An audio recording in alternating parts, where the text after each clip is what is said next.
Egypt and Saudi Arabia ink investment deals worth $7.7 billion, and TAQA and ADNOC buying stakes in Masdars renewable energy ventures from Mubadala.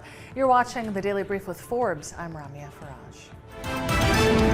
Egypt and Saudi Arabia have inked 14 investment deals worth $7.7 billion in several sectors, including renewable energy, green hydrogen, pharmaceuticals, and e-commerce. The announcement was made as Saudi Arabia's de facto ruler, Crown Prince Mohammed bin Salman, arrived in Egypt last night. Salman's visit marks the beginning of his first tour outside the Gulf region since 2018, with Jordan and Turkey being his next stops. The kingdom had been promising billions of dollars in financial support to Egypt. TAQA and ADNOC are buying stakes in two of Masdar's renewable energy ventures from Mubadala. The transactions will be carried out under binding agreements valuing the new Masdar joint ventures at about $1.9 billion on a 100% equity basis. TAQA will acquire a 43% controlling stake in Masdar's renewable energy business, with Mubadala retaining a 33% interest and ADNOC owning the remaining 24%.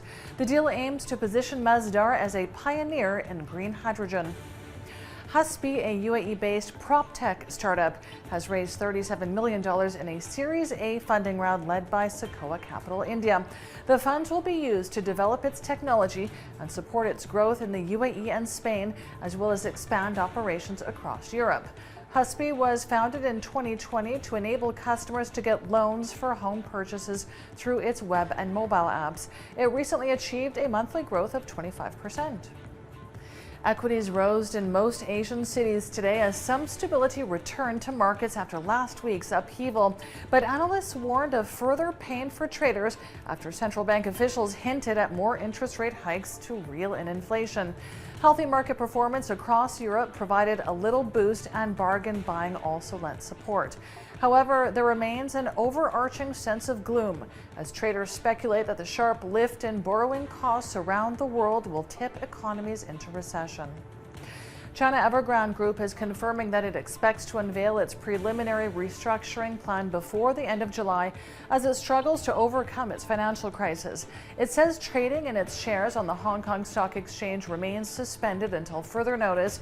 It suspended its stock from trading on March 21st as it wasn't able to release its financial results on time.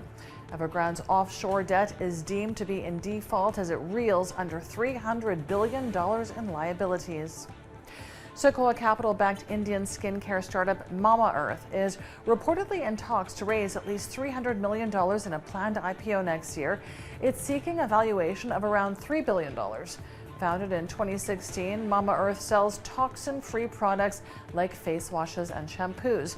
It competes with Unilever's India unit, Hindustan Unilever, and Procter & Gamble in the booming personal care industry. The company was last valued at $1.2 billion in January when it raised fresh funds. And that brings us to today's Forbes Real-Time Billionaires ranking, where our biggest winner today is Indian infrastructure tycoon Gautam Adani, up $5 billion with net wealth of $98.6 billion. Our second biggest winner today is LVMH's Bernard Arnault and family, up $2.4 billion with net wealth of $140.3 billion. And our third place winner is bottled water billionaire Zhong Shanshan, up $2.3 billion with net wealth of $68.7 billion. Check out our website and our social media for all of the latest Billionaires news. Staying with Billionaires, Elon Musk has confirmed Tesla will reduce its salaried workforce by roughly 10% over the next 3 months. Speaking by video link at the Qatar Economic Forum, Musk said the cuts will amount to a 3.5% reduction in total headcount at the company. He also addressed his $44 billion move to take over Twitter, saying it remains held up by very significant questions about the number of fake users on the social network. Musk was reluctant to talk about the deal and said it's a sensitive matter.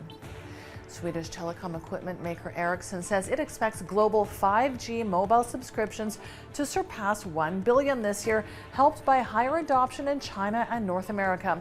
A weaker global economy and the uncertainties caused by the Ukraine war lowered its estimate for 2022 by around 100 million. While 5G subscriptions grew by 70 million during the first quarter to around 620 million, 4G subscribers grew by 70 million to around 4.9 billion. Britain's Easyjet will buy 56 Airbus A320neo aircraft and convert a previous order to 18 new A321neo aircraft.